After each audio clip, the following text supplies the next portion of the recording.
Welcome back to my kitchen. Today I'm going to show you the easiest ever pizza dough to make. The trick to this really is to figure out the texture that you're going for, and the measurements don't matter as much. So the way I always start out, a cup of water that's nice and pleasantly warm to the touch.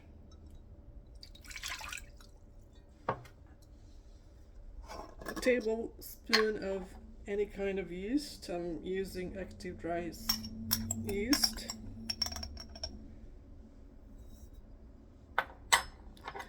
And I like to dissolve this first.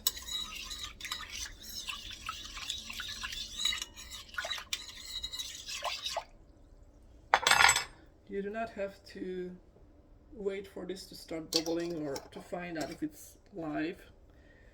If you're using yeast all the time, it should be fresh enough. If not sure, then you may want to make sure that it's alive, meaning there are some bubbles coming up before you put your flour in it, and that way you don't waste your flour. So the next thing would be is 2 cups of flour, just regular, nothing special flour. Now this is where the trick comes in, because depending on where you are in the flour, the denseness of the flour varies. The bottom of your bag is going to have more dense flour than on the top of your bag, because how it settles. So that's why you can't really go by the measurement as to cups. It would be better to do it by weight, but I don't have a kitchen scale, so I'm gonna just do by cup. Again, just start with two cups of flour.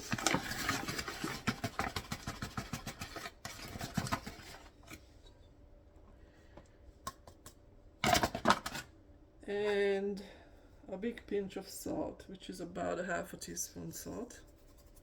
I put that on the top of the flour. I don't mix it up with the yeast because the salt technically could kill the yeast. And then I take a wooden spoon, and I actually use the smaller end of the wooden spoon, the handle, to mix this up. Because that way you have less dough sticking to your wooden spoon. And you just mix, mix, mix.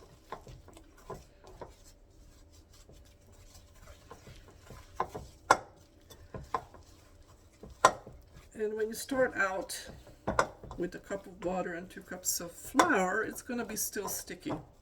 But that's where the experience comes in handy when we're gonna determine what texture we want for our final pizza dough. You see how I still have flour on the side of my bowl? So you just keep mixing it against that flour so it will blend into the dough.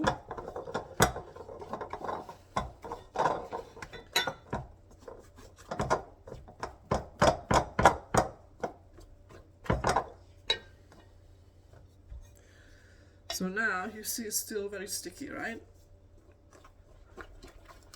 But that's okay. Just whip this up with your wooden spoon a little bit. I'm not really supposed to touch it at this point. I get a little messy, but you see how I'm not doing it with my hand to stay out of the stickiness. And I'm gonna just do this for about a minute. Only because I want to make sure that some gluten developing, and also I am mixing up the yeast and the salt with the flour, evenly distributing it. So has that even been a minute? No. So at this point, I'm gonna scrape the bowl down as much as possible and bring the dough together into the smallest possible ball in the middle of my bowl. And at this point I can probably use the other end of my spoon. And now I'm gonna let this rise for 30 minutes. You really don't need more than that. It's not gonna double probably, it depends on your temperature in your kitchen. But all I do is take a clean kitchen towel. You can also put some plastic wrap over this or something else to cover it, but this works for me. So now I'm gonna set my timer to 30 minutes.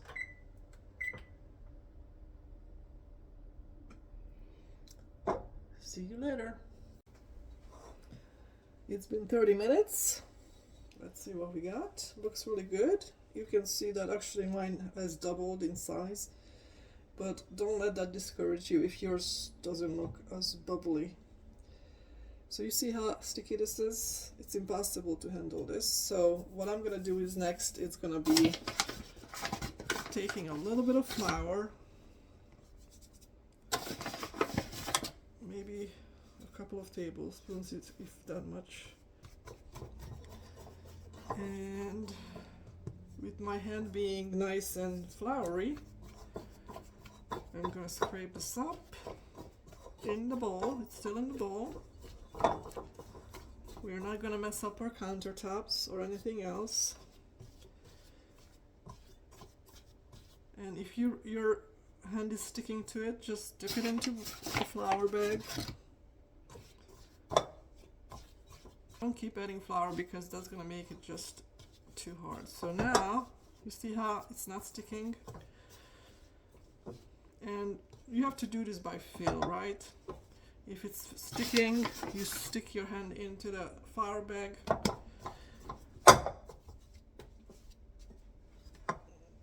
and I'm just gonna knead this maybe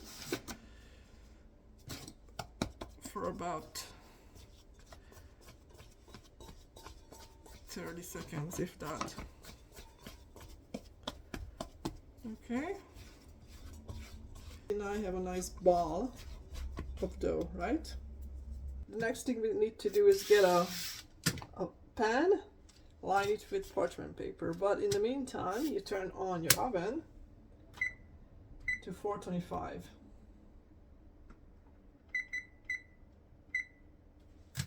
Okay. So now we have parchment, or you can have some silicone mat or something that will prevent it from sticking to the pan. In addition to that, we can put some oil on the parchment paper. Especially if you like your crust crispy on the bottom, because this will allow us to crisp it more.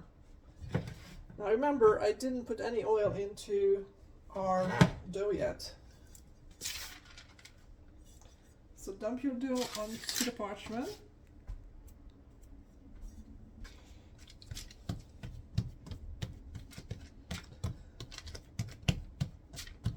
Okay, try to put that in the middle. So see how it's sticking to my hand?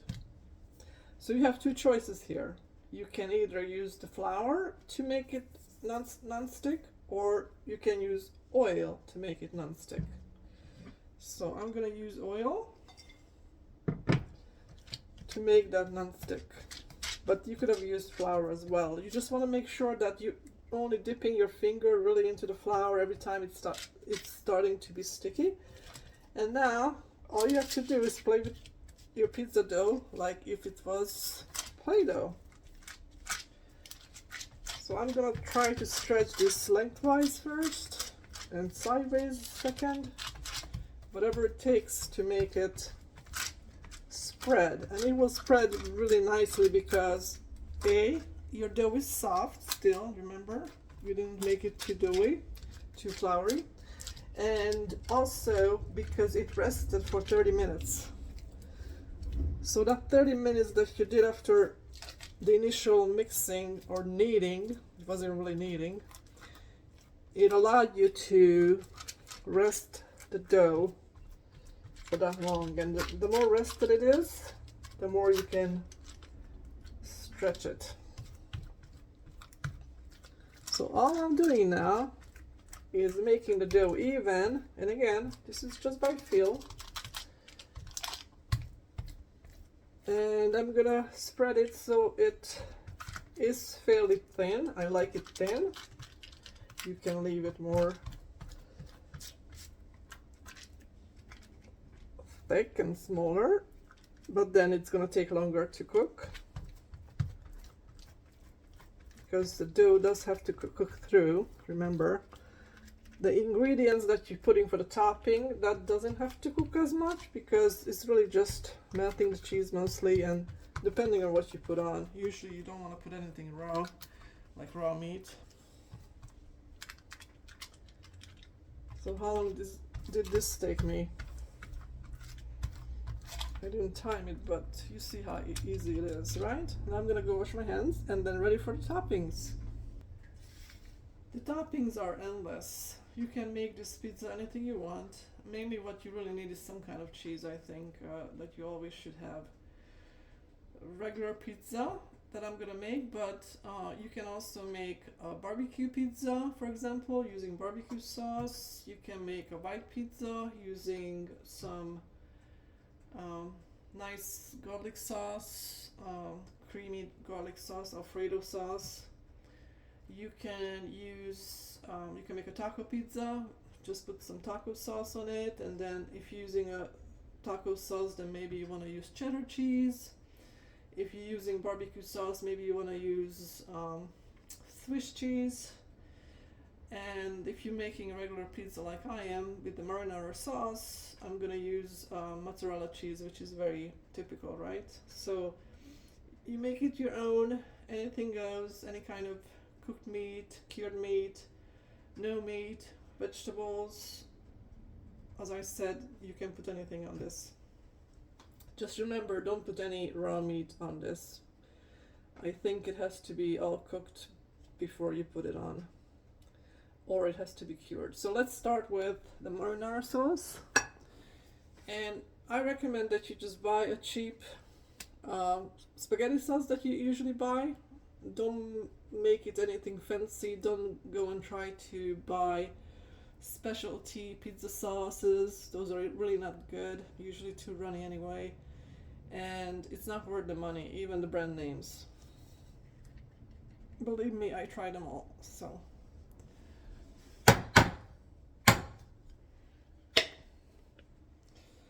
this sauce, we'll measure it as I go, but this has 20 ounces of sauce in it. And I'm just gonna use a tablespoon to start spooning this. I like my pizza saucy, so make it your own.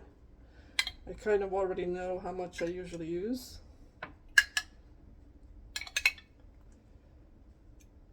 Maybe a little bit more. So how much did I use so far? I used 6 ounces of pizza sauce, spaghetti sauce really.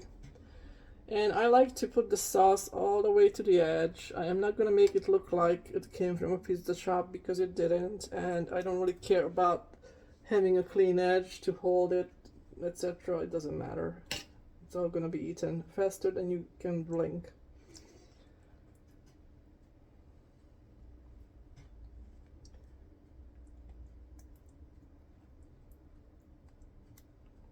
So again, this will easily feed 2 very hungry people, or you can probably feed 3 not as hungry.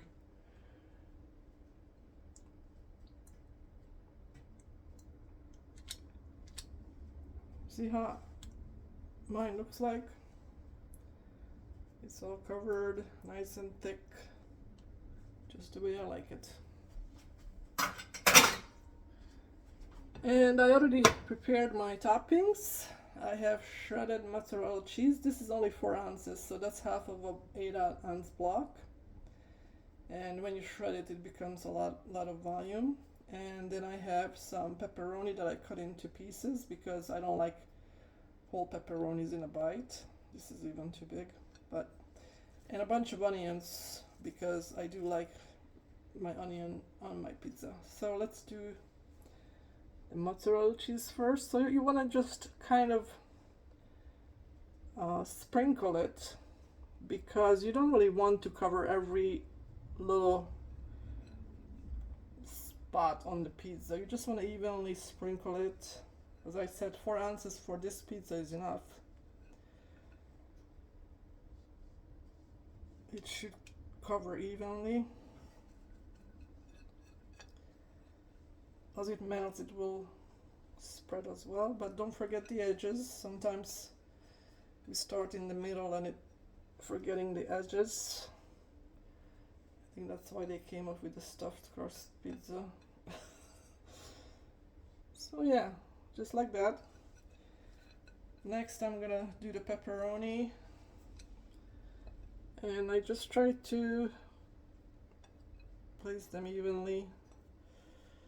The smaller pieces I just throw it in there.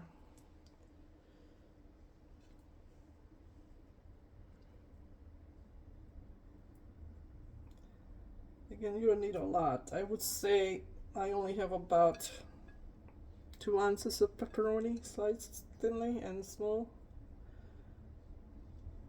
Again, the goal is not to cover the whole pizza.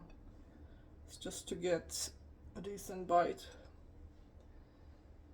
each time. So just eyeball it. And then the onion. Make sure it's all falling apart, because the onion should cook a little bit, right? You don't want to chew into totally raw onions. So I would slice it thinner probably if I cared, but this is what it is. Speed to me is more important at this point.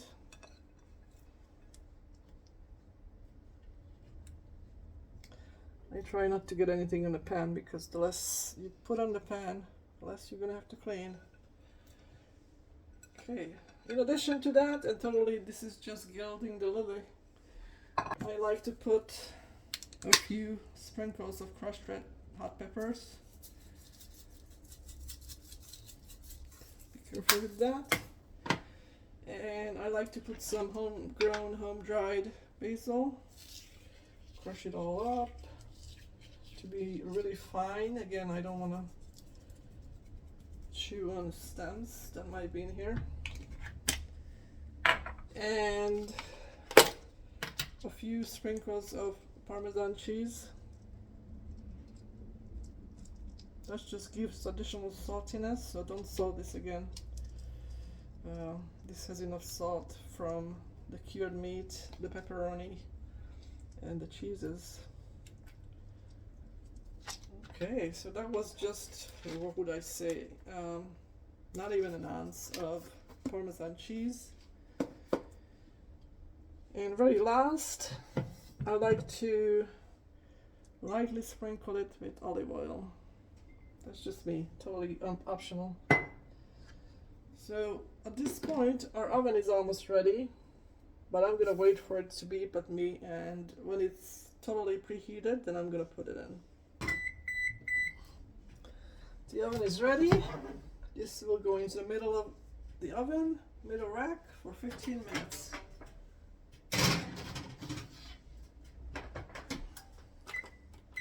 Timer is off. It's been 15 minutes in 425.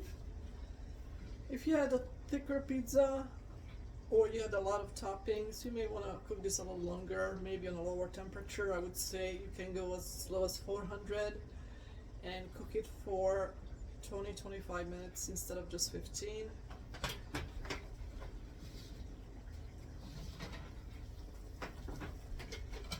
How do you know your pizza is ready? First of all, you see how some of the cheese in spots browned up.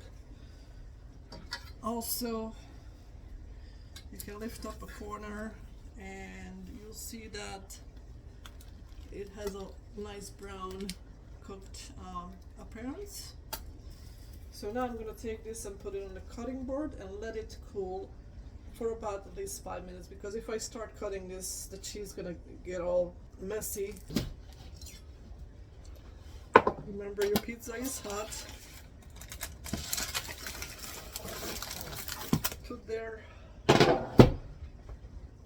cool off, and I'll be back in 5 minutes. Cutting the pizza. After 5 minutes, the pizza is not that hot anymore. It's still a little bit warm, obviously. But at this point, I can take out the parchment paper underneath.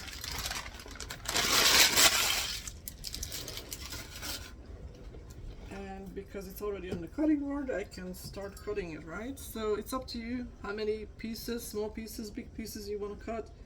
But I said this will be for 2 people, so I'm gonna start cutting it into half. If you have a pizza roll thingy, pizza cutter, go for it. I don't, even though I make a lot of pizzas. I just feel like you don't have that much to cut. You can do it with any knife, really. Okay, so this, you might say this piece is bigger than that, which is fine because this is my piece. And then of course you want to make it so it's easy to eat by hand. So I'm going to cut that again.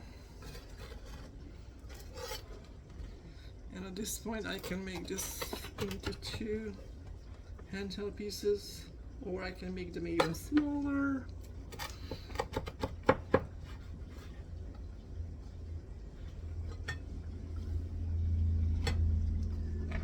And I'm just gonna start with these 4 little pieces, and if I'm still hungry, I can come back and cut the rest.